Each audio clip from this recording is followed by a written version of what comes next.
You guys, so I considered making this a nice video for you all and doing like a little Zoom screen share and all that good stuff. But here's the deal. I'm not super into technology. It's not intuitive to me. I don't enjoy it. And a big part of being a coach mentor is showing you guys that you can do what I do. I'm not perfect. I don't know it all. And so this is just easier for me to use my phone and show you my Asana. So that is what I'm going to do. I'm just going to be a little bit ghetto about it.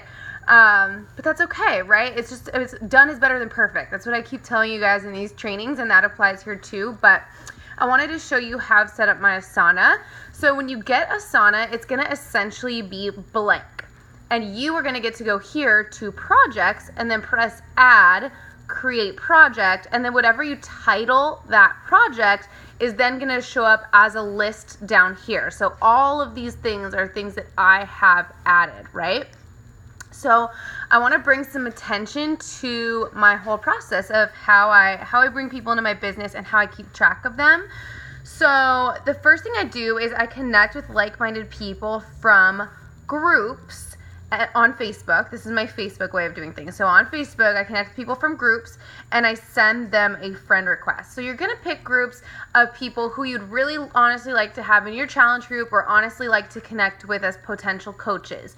So obviously if you're in a really negative group, that's probably not going to be a great fit, right? So for me, I love doing things about like introversion and being a fur mom and things that they don't have to be health and fitness related, and it's honestly better if they're probably not. But I connect with people who are like-minded from groups. I send them a friend request, and then every day I'm going into my friends list on Facebook and checking for new people who accepted my friend request that I sent yesterday, and I'm sending them a hey girl message. So I'm saying, hey girl, how's it going? Just want to stop by and say thank you so much for the ad. Just making this initial connection. So at the time that I do this, I'm going to be adding them to two lists. The first list I'm adding them to is going to be, well, I guess the two lists is, I will be adding them to two lists, but I kind of have to distinguish. I go to their page, right, their timeline, and I kind of get a vibe for, is this a potential challenger or is this a potential coach? So someone who I would see as a potential coach is someone who's already really into health and fitness, someone who's already entrepreneurial, someone who clearly has a heart for like helping and inspiring others. Those are all people that I am going to add down here to my coach Facebook invite, because I'm going to want to invite them to coaching, right? And at the same time, I would be inviting them to Coach Weekly Facebook stock list. Alternatively, let's say I look at them and I'm like, okay, this person's cool, but not necessarily a fit for coaching. They're not into fitness at all. They don't really post anything like super inspiring. They're not posting food pics, nothing like that. Just a normal, cool person. So then I'm going to add them to Challenger Facebook invites and Challenger Weekly Facebook stock list. So either way, whether I think they're a coach or a challenger, potentially, I'm going to be adding them to an invite list and a stock list. But I just differs based on whether they look like a challenger or a coach. So at the time that I do this, I send them the hey girl. Let's say this person's a potential challenger. So I add her to each of the lists. And in the Facebook invite list, so I'm going to go here, this girl, Angel Figueroa. So I sent her the hey girl, and I set her a date from 1 month away. So if I were to send her the hey girl today, I would count 1, 2, 3, 4 weeks away, and I'd set her date for February 25th. I actually did it yesterday, so that's why it's on the 24th. So I know that in 1 month, I'm going to have a due date to invite Angel to my challenge group. If you go up here, you can sort by due date, and it'll tell you, this would be in red if I actually had something that was overdue. There's nothing overdue, but you can see these are due Tuesday. So I'll know on Tuesday that I'm going to be inviting this girl. So that's the first list. For the invite list, you're setting the due date for 4 weeks away, and then each day, whoever's due, you're sending them an invite. In the meantime, I've added the same girl to the Challenger Challenger Weekly Facebook stock list. I really can't talk. I'm sure you guys have gotten that by now. So here her name is, and I added her in, and what I do in the weekly stock list is I set a due date for 1 week away. So if I sent her the hey girl today, I'd be setting her due date for the 4th. And then when her due date popped up, let's see if anything's due just so you guys can see. Oh, no, still not. But this is due tomorrow, so you can see that's why it's in green. So I would go to her tomorrow, And what that means, what the stalk list means, is that I'm going to her page. So I look up on my Facebook, Gypsy Phoenix, go to her page, and I make sure to like a couple of her posts and comment something thoughtful on at least one of her posts. So that's what I'm actually doing while I'm in there. And then after I do that, I'm going to write down here in a note, like I would usually put like 2L1C, so like 2 likes, 1 comment, just to let myself know that I connected with her that day. And then I would set her invite due date for another week away. So that would be for the 4th. And then on the 4th, I'm going to repeat. I'm going to go comment on her page. I'm going to make another note of what I did. 1 more week, 1 more week, 1 more week. So after I've done that for 4 weeks in a row, when did I set her challenge group invite for? For a month away, right? So at the time that I've inviting her, I've already commented on her page and connected with her on her timeline 4 different times. And the reason I use this process is because this is my relationship building process. I used to think that I needed to like private message everyone for like a year before I invited them because it just made me so uncomfortable. But I realized now that's not really how it works best. It works best if you just take time to be on their page, interact with their stuff, tell them their dog is cute, ask what their kid's name is, ask where that beautiful vacation photo was taken. Just take time to basically CCQ, comment, compliment, question, to connect with them about their interest on their page. And then you're doing that for once a week for a month, and then the invite pops up. And now when you invite, it's not a weird cold invite because you've already connected with this person and built some kind of rapport. So let's say I've done that, right? I've done all my stalking. And then, by the way, after you do it 4 times, after I stalk the person 4 times, then I just go to the due date, and then you can just delete it. You just delete the due date, and then that person will never pop up again. So you know that you're done stalking them. And what else did I want to say? Okay, so then same thing. When you go and invite them, okay, I went in and I invited her, and so I'll usually write down here, like, invited, and then delete her due date. So she's not going to pop up again. I kind of make the assumption that, okay, I did my job, I invited, and I'm assuming they may not respond. That's fine. So again, if they don't respond, who cares? Forget about them, move on. It doesn't matter. They might respond and say, well, what's a challenge group, right? So there's a script for that in the TDD file section. So use the script for that question. And let's say she does that. So I invite Angel, and she's like, what's a challenge group? And so I use the script, and I tell her what a challenge group is. And at the end of that script, it says, do you have any health and fitness goals for yourself? And so I'm going to assume from this point, she has some sort of interest, obviously, or she wouldn't have asked me that question. So I'm going to set her due date for 1 month from the date I've invited her. So I'm going to invite her on February 24th. So that is right here. So I'm going to count for, let's assume it's February 24th today. I invited her. She asked what the challenge group is. So I automatically set her a 1 month due date, which is 1, 2, 3, 4. So March 24th is going to be the next time that I contact her. And when I contact her, I'm going to use something that is kind of like the follow-up 3 in the scripting, but it's going to say something like, hey girl, how's it going? It's been a while since we chatted. I just wanted to stop by and invite you to my March challenge group, or whatever challenge group I'm inviting to at the time. Let me know if you have an interest and would like more details, or if this just isn't a fit for you. And at that point, I delete her due date entirely. I just assume that, she inquired. I told her roughly what it is. I took the time to re-invite her the following month. If she's just still not responding, she's obviously not actually interested in it, and I don't need to waste any more time on it.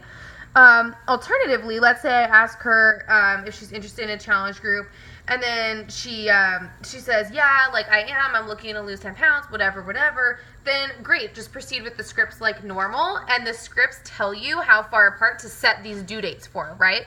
So after script 1, you wait 2 days. After script 2, you wait a week. After script 3, you wait 2 weeks. After script 4, you wait 3 weeks, blah, blah, blah. It says this in the scripting section. So you get the point. That's where you're going to set the due date here for X amount of weeks away.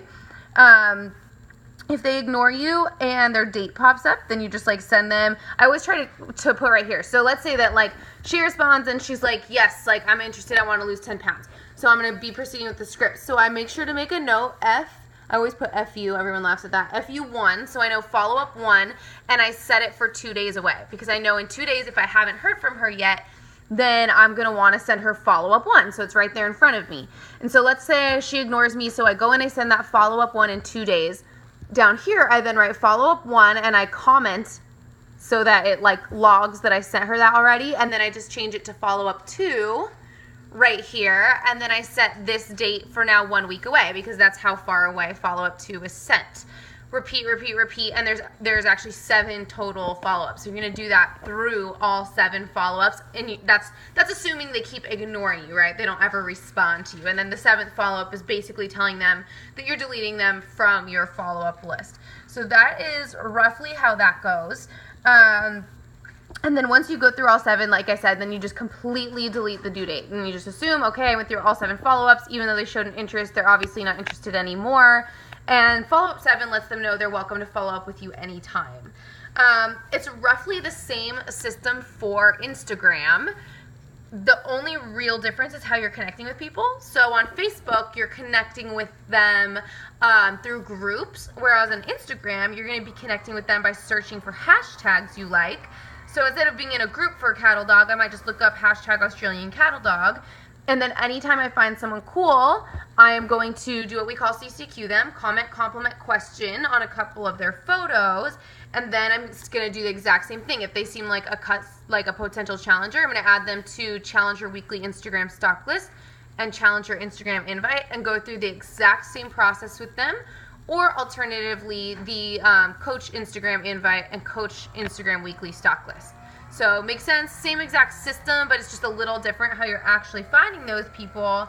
And then make sure you're using all 30 hashtags on each of your posts on Instagram. And I've been using the app Hashtagger for this, and it's freaking amazing, so definitely download that. But it's just a good way to add cool new followers and post likers. And the reason that you want to be growing that social media and that following and getting people engaging and liking with your posts is you can also send them invites. So you can literally send them what we call cold invite, which is like someone's liked your post, so you're sending them an invite just because of that. But it's not really a cold invite because they obviously stopped to like your photo for a reason, right? Like if they didn't enjoy your content, if they didn't like what you were all about, they wouldn't have bothered liking it. So the fact that they liked it shows you that they already have some sort of interest. So you don't have to feel weird about inviting those people because they're already engaging with you and your content. So yeah, that's the main thing I wanted to say about that. And then as far as the coaching list, so I run them the exact same way where I'm like adding at this, like add the new person, put them in the Coach Facebook invite list and the Coach Weekly Facebook stock list, right? And I stock them once a week for 4 weeks. And I set their due date for 1 month away. But, and this is a little bit different, I am running Coach Sneak Peeks once a month. And I have a flow. So usually the second Monday of the month, my challenge group starts. And the second Monday of the month for an entire week, I then start inviting to my sneak peek. Therefore, the third Monday of the month is when my sneak peek starts. So even though these are starting to be due, I do not invite these people until it's Coach Sneak Peek invite week. And then I come in here and whoever's due gets invited to my sneak peek. So these other lists, the customer list, I try to keep up on them every day. But the Coach invite list, I'm only coming here to invite when I'm inviting to my sneak peek specifically. So that's pretty much how I follow up with people. And then as far as other folders that I have. So I have a folder for new coaches, and I basically leave them in there for their first month as coaches, and I make sure that I'm following up with them once a week for their first month. And then from there, after their first month, I transfer them into my coach list, and those are people that I'm following up with then once a month. The people in my coach list. I also added a new list recently, which was previous coaches. So as coaches quit, which happens, right, I can transfer them over. So I know they were a coach at one point, but aren't, any longer. I have a discount coach list. So these are people who I know I need to follow up with as challengers, but are technically signed up as coaches. And then I have a challenge pack sales list, which is strictly for customers. And again, for their first month, I try to follow up with them once a week. And then after that, I'm following up with them once a month. So that is my Asana follow-up system. I hope this helps you guys organize yourselves. If this isn't intuitive to you or doesn't make sense to you, you are so more than welcome to change anything about it to suit your needs and your business better. But I literally made this from scratch pretty much. Like I watched a bunch of videos and I tried to set it up like the videos, and their systems didn't make sense to me. So this is the system I came up with that makes sense to me. And it also works really well because I have an assistant now. And so because everything is in here and there's such a set system of follow-ups and when to send the follow-ups and how to stalk people on social media and all that good stuff, she's able to do a lot of things for me because it's just such a solid system. So that's why I really enjoy this particular system, because it's something that you can replicate, that then when you are ready to hire help and not be so tied to your business, this works for that. So again, I hope this helps you, and I'll talk to you guys soon. Bye.